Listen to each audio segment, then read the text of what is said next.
Hello student. तो previous lecture में हम लोगों ने एसिड बेस के बारे में कम्प्लीटली स्टडी कर लिया था। आज हम लोगों का टॉपिक होगा इंडिकेटर, और इंडिकेटर के साथ साथ आज हम लोग पीएच के बारे में भी पढ़ेंगे। तो इंडिकेटर नाम से ही लग रहा है जो इंडिकेट करें। तो इंडिकेटर क्या होते हैं? विच इंडिकेट एसिडिक और basic nature of a substance, यानी कि ऐसी सब्सटेंस जो ये बता दें कि कौन सा सब्सटेंस एसिडिक है और कौन सा बेसिक है। यानी कोई भी मटेरियल है, जैसे अगर HCl हम लोग लें तो HCl है तो ये एसिडिक है, ये कैसे पता करेंगे? तो पता करने के लिए हम लोग इंडिकेटर का यूज करते हैं। अब ये जो इंडिकेटर होते हैं ढेर सारे टाइप्स हैं, तो मेन रूप से हम लोग इसको दो कैटेगरी में डिवाइड कर दिए हैं। एक को हम लोग नेचुरल इंडिकेटर की कैटेगरी में रख दिए हैं और एक को सिंथेटिक में रख दिए हैं, और दोनों का ही यूज होता है। ये सब लैब में मोस्ट कॉमनली यूज होने वाले इंडिकेटर हैं। तो इंडिकेटर हम लोग समझ गए कि इंडिकेटर क्या करेंगे। हम लोगों को एसिडिक या बेसिक नेचर का आइडेंटिफिकेशन करना है तो हम लोग इंडिकेटर का यूज करते हैं। इंडिकेटर के टाइप्स हैं, तो इंडिकेटर में नेचुरल इंडिकेटर में भी ढेर सारे हैं। इसमें भी कुछ नाम यहाँ पर लिखे हुए हैं, जैसे कि लिटमस है, मोस्ट कॉमनली यूज इंडिकेटर है। ये जो लिटमस होता है ये बनता है लाइकेन के एक्सट्रैक्शन से। लाइकेन के एक्सट्रैक्शन से बनता है। जो लाइकेन्स होते हैं एक लाइफ फॉर्म्स हैं जिसमें एल्गी और फंगस सिम्बायोटिक एसोसिएशन में रहते हैं, और इसके एक्सट्रैक्शन से लिटमस प्राप्त होता है। और जो लिटमस होता है ये सॉल्यूशन के फॉर्म में भी आता है और पेपर के भी फॉर्म में आता है। जैसे हम लोग अभी कल पढ़ रहे थे कि जो ब्लू लिटमस होता है वो क्या करता है, एसिडिक मीडियम में ये रेड हो जाता है। तो इस तरह से जो ब्लू लिटमस पेपर होगा ये बता देगा अगर कोई चीज़ एसिडिक है तो उसमें इसका कलर चेंज हो जाएगा। तो कलर चेंज हो जाएगा तो हम लोगों को पता लग जाएगा कि ये एसिडिक है। यानी हम लोग ये जो सब्सटेंस है इसका आइडेंटिफिकेशन कर सकते हैं कि ये एसिडिक है, तो इसीलिए हम लोग इसको इंडिकेटर बोल रहे हैं। लिटमस है, वैसे ही नेचुरल इंडिकेटर की कैटेगरी में दूसरा नाम है टर्मेरिक का। टर्मेरिक क्या हो? टर्मेरिक में ये अगर एसिडिक मीडियम है या न्यूट्रल मीडियम है, उस कंडीशन में इसका जो कलर होता है ये येलो कलर का होता है। लेकिन अगर बेसिक मीडियम होगा तो ये मैरून कलर का हो जाता है। जैसे अगर कोई क्लॉथ है उस पर अगर उस पर अगर टर्मेरिक पाउडर या कुछ लग गया है तो वो येलो कलर का रहेगा। लेकिन जैसे ही उस पर हम लोग सोप को रब करेंगे तो सोप क्या करेगा, सोप जो होता है वो बेसिक नेचर का होता है, तो आपका जो कपड़ा होता है उस पर मैरून कलर के धब्बे बन जाते हैं। ऐसा इसीलिए होता है क्योंकि जो टर्मेरिक का कलर होता है वो एसिडिक मीडियम में अलग होता है। जब प्लेन वाटर से आप लोग वॉश करेंगे टर्मेरिक को तो उसका जो कलर होता है वो येलो बना रहता है। लेकिन जैसे ही आप उस पर सोप लगाते हैं तो क्या होता है, वो मैरून कलर हो जाता है। तो इस तरह से टर्मेरिक क्या है, एसिडिक मीडियम में येलो कलर का होता है और बेसिक मीडियम में मैरून कलर का होता है। तो ये भी क्या है, एक नेचुरल इंडिकेटर है। वैसे ही रेड कैबेज लीव्स हैं, ये भी क्या है, इनका भी जो कलर होगा एसिडिक मीडियम में रेड कलर का होगा और बेसिक मीडियम में ये ग्रीन कलर का होता है। तो इस तरह से ये सब कुछ नेचुरल इंडिकेटर के एग्जाम्पल्स हैं, याद रखिएगा। वैसे लिटमस वाला हम लोग कल देखे ही थे। इधर की ओर आते हैं सिंथेटिक इंडिकेटर। जो सिंथेटिक इंडिकेटर हैं ये भी बहुत सारे ढेर सारे होते हैं लैब्स में, लेकिन यहाँ पर फिनाप्थलीन, मेथिल ऑरेंज है, वैसे ही थाइमाल ब्लू भी होता है। तो ये जो फिनाप्थलीन है एसिड बेस टाइट्रेशन में मोस्ट कॉमनली यूज होता है। तो फिनाप्थलीन क्या होता है, फिनाप्थलीन एसिडिक मीडियम में कलरलेस होता है। ये कलरलेस होता है, यानी कि जो फिनाप्थलीन है, कोई एसिड है उसमें अगर फिनाप्थलीन ऐड किया जाएगा तो उसका कोई कलर चेंज नहीं होगा। जबकि अगर वहीं बेसिक मीडियम है तो बेसिक मीडियम ये पिंक कलर का होता है। अगर जैसे HCl है तो HCl में अगर आप फिनाप्थलीन डालेंगे तो कोई कलर चेंज इसमें नहीं होगा, इसका मतलब ये एसिडिक होगा। अगर इसमें ये बेसिक मीडियम का होता तो ये क्या होता, पिंक कलर का रहता। तो अगर यहाँ बेस है, बेस में अगर हम लोग फिनाप्थलीन ऐड करेंगे तो ये पिंक कलर का आएगा। ठीक है। वैसे ही मेथिल ऑरेंज है, मेथिल ऑरेंज भी क्या है, एसिडिक मीडियम में कैसा होगा, ये रेड कलर का होता है, और बेसिक मीडियम में कैसा होता है, ये येलो कलर का होता है। तो इस तरह से ये नेचुरल और सिंथेटिक इंडिकेटर हैं। खासकर हम लोगों को ये जो दोनों हैं इनको याद रखना है, इस पर क्वेश्चन बनते हैं। तो ये सब इंडिकेटर हैं, कॉमन इंडिकेटर हैं। क्यों कॉमन इंडिकेटर? इसलिए क्योंकि ये स्ट्रेंथ को नहीं बताते हैं, कितना एसिडिक है कितना बेसिक है नहीं बताते। ये तो कलर चेंज करते हैं। कुछ ऐसे भी इंडिकेटर होते हैं जिनमें स्मेल चेंज हो जाती है। तो जहाँ पर स्मेल चेंज होती है उसको हम लोग बोलते हैं ऑल्फैक्टरी इंडिकेटर। एक अलग से है ऑल्फैक्टरी इंडिकेटर। इसमें ढेर सारे एग्जाम्पल्स होते हैं, तो इसमें ऑल्फैक्टरी इंडिकेटर, ऑल्फैक्टरी इंडिकेटर, इसमें क्या होता है, ओडर चेंज हो जाता है। जैसे इसका एग्जाम्पल हम लोग देखते हैं तो ओनियन जैसे है, ओनियन में एक स्पेसिफिक स्मेल होती है, तो अगर ओनियन एसिडिक मीडियम में है तब तो स्मेल रिटेन करता है, अगर लेकिन बेसिक मीडियम है तो इसका जो स्मेल होता है वो गायब हो जाता है, destroy the smell, destroy the smell, तब इसका स्मेल गायब हो जाता है। तो इस तरह से हम लोग इंडिकेटर के बारे में जान लिए। इसको याद रखना है, खास करके फिनोल्फ्थालीन और मेथिल आयरन जो है इनको हम लोग याद रखना है कि कब कैसा कलर आता है, उसी हिसाब से इनका हम लोग यूज करते हैं। अब आते हैं हम लोग रिलेटिव स्ट्रेंथ पर।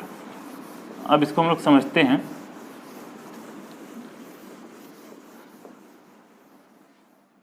देखिए, ऐसे दो बीकर लेते हैं, ये वाटर है, इसमें भी वाटर है। हम लोग देख रहे हैं कि कैसे पीएच को देखना है और रिलेटिव स्ट्रेंथ कैसे पता करेंगे हम लोग। तो देखते हैं, ये सपोज दैट इसमें वाटर है, इसमें भी वाटर है, और इसमें हमने क्या किया, इसमें भी हमने HCl को डिजॉल्व किया। HCl के सपोज दैट 10 मोल, यानी ये 1 लीटर अगर पूरा है तो ये 10 मोल पर लीटर का HCl का सोल्यूशन है। और इसमें हमने डाल दिया 5 मोल, किसके, HCl के। और हम लोग कल पढ़ चुके हैं कि HCl क्या है, एसिड है। हम लोग अभी स्ट्रांग एसिड, वीक एसिड ऐसे करके पढ़ने वाले हैं, लेकिन अभी हम लोग फिलहाल एसिड ले रहे हैं, वो है हाइड्रोक्लोरिक एसिड। ये हाइड्रोक्लोरिक एसिड ए भी है, हाइड्रोक्लोरिक एसिड ए भी है। इस वाले में 5 मोल HCl है और इस वाले में 10 मोल HCl है। अब हम लोग क्या करें, इसमें हम लोग ब्लू लिटमस को ऐड करें, पेपर ब्लू लिटमस अगर इसमें ऐड करेंगे ऐसे, तो क्या होगा, ये रेड हो जाएगा, क्योंकि ब्लू लिटमस का जो कलर होता है वो एसिडिक मीडियम में रेड हो जाता है, रेड हो गया। इसमें भी करेंगे, जब इसमें करेंगे तो इसमें भी रेड हो जाएगा, क्योंकि वो भी तो एसिड ही है।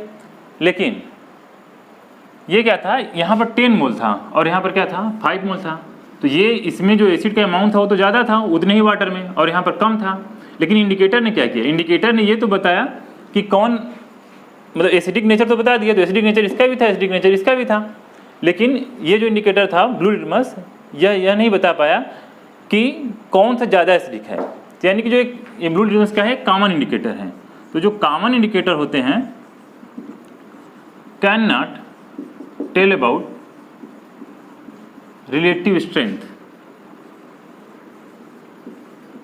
ये रिलेटिव स्ट्रेंथ को नहीं बताते हैं। तो अब इसके लिए क्या है, तो इसके लिए फिर हम लोग पीएच कॉन्सेप्ट पर आते हैं। पीएच, जैसे पीएच पेपर है, तो ये पीएच पेपर वगैरह को हम लोग यूनिवर्सल इंडिकेटर बोलते हैं। ये ब्लेंड होता है कई इंडिकेटर का। तो इसमें क्या होता है कि इसमें कलर अलग आएगा, इसमें कलर अलग आएगा। जब अगर ज़्यादा एसिड का अमाउंट है तो कलर अलग आएगा, कम एसिड है तो कलर अलग आएगा। अब ये पीएच कैसे है, क्या है, इसको देखते हैं। तो यहाँ से हम लोग ये समझें कि जो कॉमन इंडिकेटर होगा वो केवल एसिडिक या बेसिक नेचर को बताएगा, स्ट्रेंथ को नहीं बताएगा कि कौन ज़्यादा स्ट्रांग है, कौन कम है। तो देखते हैं पीएच के कॉन्सेप्ट। और इस चैप्टर में यही पीएच को समझने में कुछ बच्चों को परेशानी होती है, लेकिन हम लोग समझेंगे तो समझ जाएंगे। देखिए, तो पीएच क्या है, तो पीएच हाइड्रोजन आयन कंसंट्रेशन को मेजर करता है। ये जो पीएच है, ये पी जो वर्ड है पोटेंज से आया है, इसका मतलब होता है पावर, और एच है hydrogen ion concentration, hydrogen ion यानी कि पावर ऑफ हाइड्रोजन, ऐसे भी लोग बोलते हैं कि पावर ऑफ हाइड्रोजन। इसका पावर ऑफ हाइड्रोजन करने से मतलब है कंसंट्रेशन ऑफ हाइड्रोजन। तो कंसंट्रेशन ऑफ हाइड्रोजन को बताने के लिए हम लोग पीएच स्केल का यूज करते हैं। तो पीएच स्केल कैसे है, तो जो पीएच स्केल होता है उसकी जो वैल्यू होती है वो 0 से 14 तक होती है। अब कब कौन सी वैल्यू आएगी तो क्या होगा, अभी हम लोग इसको भी देखते हैं। तो ये pH की तो वैल्यू होगी कि 0 से 14 तक होती है, और pH का जो मैथमेटिकल फार्मूला है वो ये है कि pH equal to minus log 10 base H+। ये H+ यहाँ पर इसका कंसंट्रेशन है। अभी जैसे हम लोग 10 मोल डाल रहे थे, 5 मोल डाल रहे थे, तो जितना उसका मोल पर लीटर में कंसंट्रेशन है वो यहाँ पर लिखा हुआ है। तो यानी कि ये निगेटिव लॉगरिथम है हाइड्रोजन आयन कंसंट्रेशन का। अगर pH को हम लोग डिफाइन करें तो negative logarithm of hydrogen ion concentration को हम लोग pH कहते हैं। और ये बेस्ड है, ये जो फार्मूला है, हालांकि अब एनसीईआरटी में ये फार्मूला नहीं दिया है, लेकिन हम लोग समझने के लिए इसको देख लेते हैं कैसे क्या करना है। तो ये देखिए pH इक्वल टू माइनस है, और ये आता कैसे है, तो यहाँ पर ये होता है आयनिक product of water. Ionic product of based है, ये जो फार्मूला है आयनिक प्रोडक्ट ऑफ वाटर। तो आयनिक प्रोडक्ट ऑफ वाटर क्या होता है कि H+ into OH minus is equal to 1 into 10⁻14। जो प्योर वाटर है, डिस्टिल वाटर है, उसमें H+ की जो वैल्यू होती है 1 इंटू 10⁻⁷। ये बहुत ही कम वैल्यू है, 10⁻⁷ है, ये बहुत कम वैल्यू है। और उतना ही होता है OH माइनस है, कितना 1 इंटू 10⁻⁷। और इन दोनों का जो प्रोडक्ट होता है वो इतना आएगा, और ये जो वैल्यू फिक्स होती है। अब यहाँ पर अगर ये बढ़ेगा तो ये घटेगा, ये घटेगा तो ये बढ़ेगा। ये कांस्टेंट है, इतना फिक्स रहता है। इसको हम लोग बोलते हैं आयनिक प्रोडक्ट ऑफ वाटर। ये एक चीज़ ये है, एक चीज़ ये है। अब देखते हैं कि pH कैसे स्ट्रेंथ को बताएगा। अब यहाँ पर ज़्यादा कंफ्यूज नहीं होना है, हम लोग बस दो फार्मूले लिखे हुए हैं एक तरह से। ये pH का फार्मूला है और ये आयनिक प्रोडक्ट ऑफ वाटर है, H+ into OH minus equal to 1 into 10⁻⁴। हम लोग फिर से एक बार रिवाइज कर दे रहे हैं। हम लोग इंडिकेटर के बारे में पढ़ रहे थे, तो कुछ कॉमन इंडिकेटर थे जो केवल एसिडिक नेचर को बता रहे थे, स्ट्रेंथ को नहीं बता रहे थे। हम लोग क्या करना है, स्ट्रेंथ को फाइंड आउट करना है कि कौन ज़्यादा एसिडिक है, कौन कम एसिडिक है, या बेसिक के संदर्भ में भी वही बात होगी।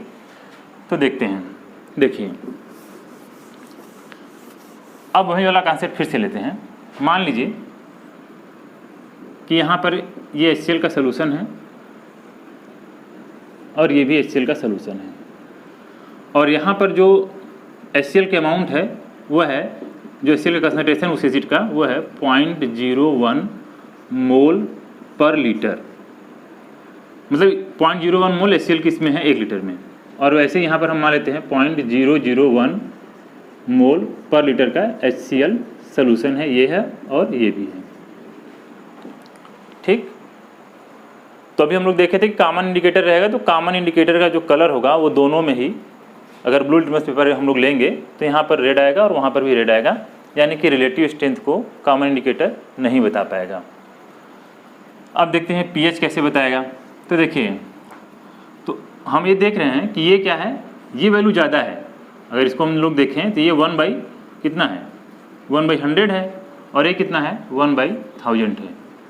तो इसको हम लोग ऐसे भी लिख सकते हैं कि यहाँ पर जो हाइड्रोजन आयन कंसंट्रेशन है, जो HCl का कंसंट्रेशन है वही हाइड्रोजन आयन का भी होगा। तो ये H+ आयन जो कंसंट्रेशन है यहाँ पर कितना है 10⁻⁻3, और यहाँ पर कितना है 10⁻⁻2। जो H+ का कंसंट्रेशन यहाँ पर है वो 10⁻⁻2 है, 10⁻⁻3 है। ये वैल्यू ज़्यादा है, 10⁻⁻2 वैल्यू ज़्यादा है और ये वैल्यू कम है। तो अगर हम पूछे कि कौन ज़्यादा एसिडिक होगा, तो हम लोग कह सकते हैं कि ये वाला ज़्यादा एसिडिक होगा, क्योंकि यहाँ पर H+ का जो अमाउंट है वो ज़्यादा है, वहाँ पर कम है। अब pH कैसे आएगा, तो देखिए अब इसको हम लोग अभी इस H+ कंसंट्रेशन को इस फार्मूले में रख देते हैं। हालांकि ये फार्मूला हम लोगों को 10th में नहीं है, फिर भी इसको अगर जानते रहेंगे, बहुत कठिन भी नहीं है, बहुत आसानी से pH समझ में आ जाता है। तो देखिए अब ये जो pH है, pH इक्वल टू माइनस, इस वाले के लिए हम लोग कर रहे हैं, ये जो ज़्यादा एसिडिक है तो इसका देखते हैं pH कितना आता है। तो pH equal to minus log 10 base कितना है 10⁻⁻2। और एक चीज़ हम लोग को अलग से जानना है कि log 10 बेस 10 की वैल्यू जो होती है वो 1 होती है। ये मैथ में है, कुछ लोग जानते होंगे तो जानते होंगे, ये 1 है। तो बस हम लोग को क्या करना है, ये 10 बेस 10 है 1 हो जाएगा, ये माइनस प्लस हो जाएगा। तो यहाँ पर कितना pH कितना आएगा, ये 2 आएगा। और यहाँ पर देखते हैं इस वाले के लिए, तो इस वाले के लिए कितना आएगा, तो pH इक्वल टू क्या लिखें, माइनस log 10 बेस 10 की पावर -3, तो यहाँ पर pH कितना आएगा 3।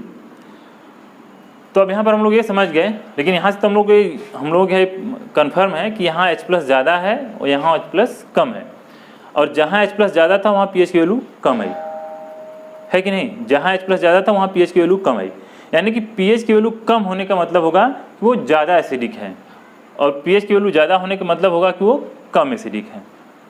तो हम लोग ये समझ गए होंगे कि pH कैसे मेजर कर रहा है H+ को। तो यानी कि जो pH होता है, pH स्केल होता है, वो H+ को मेजर करके बताता है कि कितना pH है, और उसके अकॉर्डिंगली हम लोग समझते हैं कि वो कितना एसिडिक है या बेसिक है। क्लियर। अब देखते हैं pH स्केल को। ये pH के बारे में हम लोग समझ लिए कि pH कैसे आता है। अब pH स्केल को हम लोग देखते हैं। देखिए, अब ये pH स्केल की वैल्यू है, ये 0 to 14 है, और अभी हम लोग कहे थे कि जब वाटर प्योर है या डिस्टिल वाटर है उस समय उसका pH कितना है, तो उसका pH 7 होता है। और pH 7 कब होगा, यानी कि उस समय जो H+ है, H+ आयन कंसंट्रेशन अगर 10 की पावर -7 हो, तभी जो फार्मूला हम लोग लिख रहे थे कि pH = -log 10 बेस 10 की पावर -7, तो उस समय कितना आएगा, pH 7 आ जाएगा। यहाँ से ये pH 7 आ गया, और ये होता है न्यूट्रल, ये होता है न्यूट्रल। यानी कि अगर H+ कंसंट्रेशन 10 की पावर -7 है तो pH कितना आ रहा है 7, और ये वाली कंडीशन न्यूट्रल है। अब अगर हम कहें, अब यहीं पे ध्यान से देखना है, ये 10 की पावर -7 था, इस कंडीशन में जब H+ 10 की पावर -7 था, इस कंडीशन में न्यूट्रल था। अगर हम लोग H+ कंसंट्रेशन को बढ़ा देंगे, तो H+ कंसंट्रेशन बढ़ने का मतलब एसिड है, तो एसिडिक स्ट्रेंथ बढ़ेगा। तो अगर इसको हम 10 टाइम बढ़ा दें, तो 10 टाइम बढ़ा देंगे, तो अगर इसमें 10 से मल्टीप्लाई करेंगे तो कितना आएगा, 10 की पावर -6 आएगा, और 10 की पावर -6 आएगा तब pH कितना आएगा, तो जैसे 10 की पावर -7 था तो pH कितना आ रहा था, 7 आ रहा था, तो यहाँ पर pH कितना आएगा, ये 6 हो जाएगा। यहाँ पर pH कितना है, 7 है। तो इस तरह से ये स्केल बन जाएगा। यहाँ पर 10 की पावर न्यूट्रल है, और यहाँ पर कितना हो गया, जब हमने 10 टाइम H+ को बढ़ा दिया तो जाहिर सी बात हो एसिडिक की ओर मूव कर रहा है, तो एसिडिक की ओर जब मूव कर रहा है तो pH की वैल्यू घट रही है। यानी कि अगर पूछा जाए कि pH दो सोल्यूशन है, एक का pH 5 है, एक का pH 6 है, कौन ज़्यादा एसिडिक होगा, तो 5 वाला ज़्यादा एसिडिक होगा। क्यों, क्योंकि इसको अगर 10 टाइम और H+ कंसंट्रेशन बढ़ाएंगे तो कितना हो जाएगा, 10 की पावर 5 हो जाएगा, फिर कितना हो जाएगा, 10 की पावर -4 हो जाएगा, ऐसे ही 10 की पावर 3 हो जाएगा, फिर 10 की पावर -1, 10 की पावर -2, 10 की पावर -1, फिर 1 हो जाएगा। तो ये 5 हो जाएगा, 4 हो जाएगा, 3 हो जाएगा, 2 हो जाएगा, 1 हो जाएगा, और 0 हो जाएगा। तो ये क्या हो रहा है, H+ आयन कंसंट्रेशन जो है वो बढ़ता जा रहा है, मतलब H+ आयन जो कंसंट्रेशन है वो बढ़ता जा रहा है, और pH घटता जा रहा है। अब इधर की ओर देखते हैं। अब अगर H+ आयन जो है वो 10 टाइम्स कम करें, तो 10 टाइम्स कम करने का क्या होगा, यहाँ पर 10 की पावर -8 हो जाएगा, फिर क्या होगा, 10 की पावर -9 हो जाएगा, तो ऐसे ऐसे ये 10 की पावर -14 तक जाएगा, और यहाँ हो जाएगा ये 14। तो इस तरह से हम देखेंगे, तो इधर की ओर जब जा रहे हैं हम लोग, तो H+ आयन जो कंसंट्रेशन है वो घट रहा है। जब इधर की ओर हम लोग जा रहे हैं तो H+ आयन कंसंट्रेशन डिक्रीजेज, ये डिक्रीज कर रहा है, और इधर की ओर H+ क्या कर रहा है, इंक्रीज कर रहा है। इधर की ओर इंक्रीज कर रहा है, इधर की ओर डिक्रीज कर रहा है। क्लियर। pH कैसे है, ये pH स्केल है जो 1 to 14 तक जाएगी, जो H+ कंसंट्रेशन को मेजर करेगी। अब यहाँ पर कन्फ्यूजन ये होगा, कन्फ्यूजन ये हो सकता है कि हमेशा हमको एसिड का ही तो pH बताना नहीं रहेगा, बेस का भी बताना हो सकता है, तब वहाँ पर कैसे pH बताएंगे। तो देखिए, उसको हम लोगों ने इसीलिए, जो आयनिक प्रोडक्ट ऑफ वाटर था, इसीलिए हम लोग लिखे थे कि ये H+ इंटू H- आयन, ये जो आयनिक प्रोडक्ट ऑफ वाटर है, इसकी वैल्यू फिक्स है, ये वैल्यू एक फिक्स है, ठीक है। तो हम तो अब ये पूरा H+ को देख के कर रहे थे, लेकिन अगर हमसे ये पूछ दिया जाए कि मान लीजिए, एक मिनट यहाँ पर देख लेते हैं, अगर ये बीकर है और इस बीकर में 0.001 मोल पर लीटर का NaOH है, तो NaOH तो एक बेस है। अब इसका pH कैसे बताएंगे, तो ये जो 0.001 मोल पर लीटर है, यानी कि ये OH आयन कंसंट्रेशन दिया है। तो जब OH आयन कंसंट्रेशन दिया है तो हम pH कैसे बताएंगे, और जाहिर सी बात है अगर ये बेस है तो इसका pH कितना आएगा, 7 से ज़्यादा आएगा ना, क्योंकि जब H+ 10 की पावर -7 था, और उस समय क्या होता है, यहाँ पर क्या है, H प्लस भी 10⁻⁻7 है और OH माइनस भी कितना है, 10⁻⁻7 है इस पॉइंट पर। अब इसका कैसे बताएंगे, तो यहाँ पर हम लोग क्या करेंगे, तो इसकी हेल्प, ये जो फार्मूला है इसकी हेल्प से हम लोग H प्लस की वैल्यू निकाल लेंगे। तो यहाँ पर देखिए, तो H प्लस इंटू वो वैल्यू कितना है 10⁻⁻3, ये जो है ये 10⁻⁻3 है, तो 10⁻⁻3 है इक्वल टू 1 इंटू 10⁻⁻14। तो यहाँ से H प्लस कितना आ जाएगा, तो H प्लस आ जाएगा 1 इंटू 10⁻⁻11। तो अब pH कितना आ जाएगा, तो pH equal to minus log 10⁻11, तो pH आ जाएगा 11। ठीक है ना। तो इस तरह से ऐसा नहीं है हम pH स्केल पर H प्लस आयन को मेजर कर रहे हैं, लेकिन H प्लस आयन को मेजर कर रहे हैं तो साथ में हम OH माइनस को भी मेजर कर रहे हैं। बस ये है कि H प्लस अगर बढ़ रहा है तो OH माइनस घट रहा है, अगर OH माइनस बढ़ रहा है तो H प्लस घट रहा है। ऐसा ही दोनों तरफ है, जैसे अगर H प्लस इधर की ओर कम हो रहा है तो जाहिर सी बात है कि OH माइनस बढ़ रहा है। किसी भी वैल्यू पर आप यहाँ पे जैसे निकालना चाहें तो निकालेंगे तो OH की वैल्यू ज़्यादा आएगी, यहाँ पर और ज़्यादा आएगी OH कंसंट्रेशन। तो इस तरह से ये pH स्केल है। तो हम लोग ये जान लें कि देखिए, ये अगर pH की वैल्यू 7 है तो ये क्या होगा, ये वाला जो पॉइंट होगा ये न्यूट्रल होगा, और इधर की ओर अगर pH की वैल्यू, अगर pH इक्वल टू 7 है तब तो ये न्यूट्रल है, और pH की वैल्यू लेस देन है 7 तो ये क्या होगा, एसिडिक होगा, और यदि pH का वैल्यू ग्रेटर देन 7 है तो ये क्या होगा, बेसिक होगा। ठीक, तो इस तरह से ये pH ये भी याद रहना चाहिए। हालांकि ये सब समझने के लिए हम लोग समझ लिए हैं, तो इस तरह से याद होगा। एक चीज़ और आप लोगों को करना है कि ये जो अलग अलग pH रेंज आ रहा है, इस बार CBSE बोर्ड में क्वेश्चन भी आया था किसी सेट में कि अलग अलग pH रेंज आ रहा है तो अलग अलग इसके कलर होते हैं। जो pH पेपर होता है वो pH पेपर, वैसे तो pH के लिए एक मशीन आती है, इलेक्ट्रॉनिक मशीन होती है, pH पेपर भी होता है, तो अलग अलग pH पर उसके कलर अलग अलग आते हैं। NCERT में फिगर दिया हुआ है कि इस वाले pH पर कैसा कलर है या इस वाले pH पर कैसा कलर है, तो उस कलर को एक बार आप लोग देख लीजिएगा। तो इस तरह से आज के लेक्चर हम लोगों ने इंडिकेटर के बारे में पढ़ा, और इंडिकेटर के साथ साथ हम लोगों ने pH के बारे में भी पढ़ा कि कैसे एसिडिक या बेसिक सोल्यूशन का pH होता है। तो हम लोगों ने ये बस जाना है यहाँ पर कि एसिडिक सोल्यूशन का जो pH होगा वो 7 से कम होगा, जो बेसिक सोल्यूशन होगा उसका pH 7 से अधिक होगा, और जो न्यूट्रल होगा उसका pH 7 होगा। तो इस तरह से हम लोग जो एसिड बेस साल्ट का ये दूसरा लेक्चर कंप्लीट हो गया। पहले लेक्चर में हम लोग एसिड बेस के बारे में पढ़े थे, अभी हम लोग अब नेक्स्ट जो लेक्चर होगा उसमें हम लोग एसिड की प्रॉपर्टीज़ को पढ़ेंगे। देख लीजिए एक बार। बस आज के लिए इतना ही। Thank you.